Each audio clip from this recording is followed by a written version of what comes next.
Hello, আসসালামু আলাইকুম। আমি সাব্বির। আজকে আছি আপনাদের সাথে আমার প্রথম ব্লগ নিয়ে। তো আজকে আমি বাসা থেকে বের হয়ে যাচ্ছি নতুন একটা গন্তব্যের উদ্দেশ্যে, সেটা হচ্ছে যে কুমিল্লাতে।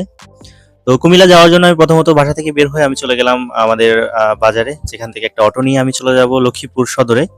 তো লক্ষ্মীপুর সদর থেকে আমি চলে যাব কুমিল্লাতে, তার জন্য আমাকে লক্ষ্মীপুর সদর যেতে হবে। অটো নিয়ে আমি প্রথমত চলে যাচ্ছি লক্ষ্মীপুর সদরের বাস কাউন্টারে, যেটা হচ্ছে কুমিল্লার বাসটা আমি সেখানে পাবো। তো আমি বাজারে চলে আসলাম, লক্ষ্মীপুর সদর বাজারে থেকে আমি চলে গেলাম কুমিল্লার যে বাস কাউন্টার, সেখানে বাস কাউন্টারে আসলাম। আসার পর সেখান থেকে আমি একটা টিকিট কাটবো, যে টিকিটটা আমার কাটতে হলে অলমোস্ট আমাকে গুনতে হবে 230 টাকা। তো 230 টাকা দিয়ে আমি টিকিট কেটে আমি উঠে গেলাম বাসে। আর সেখান থেকে আমি চলে আসলাম আমাদের লক্ষ্মীপুর আদালতের সামনে। সেখান দিয়ে আমি শহীদ মিনার হয়ে চলে গেলাম নোয়াখালীতে। নোয়াখালী হয়ে তারপর আমি চলে যাব কুমিল্লা রোডে, যেখানে সোনাইমুড়ি।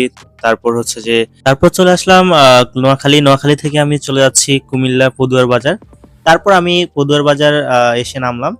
পদুয়ার বাজার নামার পর সেখান থেকে হচ্ছে যে একটা মাইক্রো বাসে করে আমি চলে যাচ্ছি কোটবাড়ি বিশ্ব রোড। আর এটার গন্তব্য কোটবাড়ি বিশ্ব রোড। কোটবাড়ি বিশ্ব রোডে যে জায়গাগুলো, সেটা অনেক সুন্দর। আমি জানতাম যে কোটবাড়িতে অনেকগুলো দর্শনীয় প্লেস আছে, সেগুলো ঘোরার জন্য আসলে আজকে বের হওয়া। কোটবাড়িতে নেমে একটা সিএনজিতে করে চলে আসলাম একটা দর্শনীয় স্থান, যেখানে যাওয়ার পরটা অনেক সুন্দর ছিল, বাট ব্লু ওয়াটার পার্ক, যেখানে ঢোকার পর আমার কাছে আমি খুবই হতাশ হয়ে এলাম। যে পরিমাণ আসলে এন্ট্রি ফি এবং তাদের যে পরিমাণ ফ্যাসিলিটিস, অন্যথায় এত টাকা নেওয়া কোনো মানে হয় না। তাও ঢুকে গেলাম ব্লু ওয়াটার পার্কে। তাদের একটা কৃত্রিম ঝর্ণা আছে, ঝর্ণাটা দেখলাম, বাট তখন পানি ছিল না ঝর্ণায়। তারপর তাদের একটা পুকুর ছিল, ওই পুকুরটা ঘুরলাম। পুকুরের মধ্যে কিছু রঙিন প্রজাতির মাছ ছিল।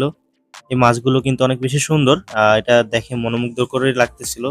অনেকে মাছগুলো ধরতেছিল হাত দিয়ে, কিন্তু মাছগুলো ধরাও যায়। তো মাছগুলো কিন্তু অনেক সুন্দর লাগতেছিল। তারপর সেখান থেকে আমরা ঘুরে ফিরে আমরা চলে আসলাম তাদের একটা মোস্ট স্ক্যামিং একটা প্লেসে, যেখানে আসলে আমার কাছে মনে হচ্ছিল এটা খুব বেশি নিয়ে নেওয়া হচ্ছে। সেখানে 100 টাকা নিয়ে যাওয়া হচ্ছে মাত্র ঝুলন্ত ব্রিজটা পারাপারের জন্য। তো যার জন্য আমাকে আসলে গুনতে হয়েছে 100 টাকা। সেখান থেকে 100 টাকা দিয়ে এই ব্রিজটা শুধুমাত্র আপনাদেরকে দেখানোর জন্যই কিন্তু ব্রিজটাতে ওঠার পর ভিউটা ভালোই ছিল, তবে আমার কাছে মনে হচ্ছে এন্ট্রিফিটা বেশি নিয়েছে। যার জন্য আমি এখানে ব্রিজটা ঘোরাফেরা করে ব্লু ওয়াটার পার্কে থেকে আমরা চলে আসলাম একটা জায়গায় বসার জন্য। এখানে বসলাম, কিছুক্ষণ বসার পর লজ্জাবতী গাছের সাথে দেখা হলো। তার সাথে কিছুক্ষণ লজ্জা আদান প্রদান করলাম। তারপর সেখান থেকে চলে আসলাম একটা পাহাড়ি রাস্তায়, সেখান দিয়ে আমি নেক্সট প্লেসে চলে যাওয়ার জন্য।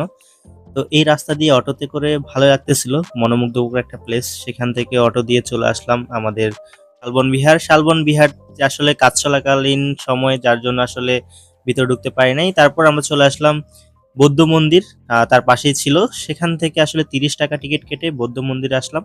কিন্তু বৌদ্ধ মন্দিরে ঢুকে একটা ভালো লাগার একটা বিষয় ছিল, তারা আমাকে বলতেছিল যে জুতা খুলে ভিতরে প্রবেশ করার জন্য, তাদের পবিত্র স্থান রক্ষার্থে।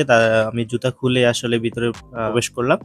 প্রবেশ পথে ঢুকে আসলে ভালো লাগতেছিল, পাশে ফুল গাছ ছিল অনেকগুলো। তারপর হচ্ছে যে রাস্তাগুলো অনেক বেশি পরিষ্কার ছিল, যেহেতু আসলে কেউ জুতা নিয়ে ঢুকতেছে না বিষয় এখানে। তারপর বৌদ্ধ মন্দিরের চতুর্পাশে ঘোরাফেরা করে আমি চলে আসলাম সামনে। তারপর তাদের ভিতরে কিন্তু অনেকগুলো স্বর্ণ মূর্তি ছিল, সেগুলো পরিদর্শন করে তারপর উপর থেকে কিছু ভিউ দেখে আসলে সুন্দর লাগতেছিল। আশেপাশে ছোট বাড়ি ছিল, পাহাড় ছিল। এগুলো ঘোরাফেরা করে বৌদ্ধ মন্দির থেকে তারপর বিদায় নিয়ে চলে আসলাম। তারপর স্বর্ণ মন্দির দেখে তারপর হচ্ছে চলে আসলাম নিচে আসার পর হাতের ডান পাশে দেখলাম তাদের গুরুজি কি বলে জানি না, তবে আমার জায়গা। তারপর এই বিষয়গুলো সুন্দরভাবে দেখে আমি আমার জায়গা মতো সুন্দরভাবে চলে আসলাম।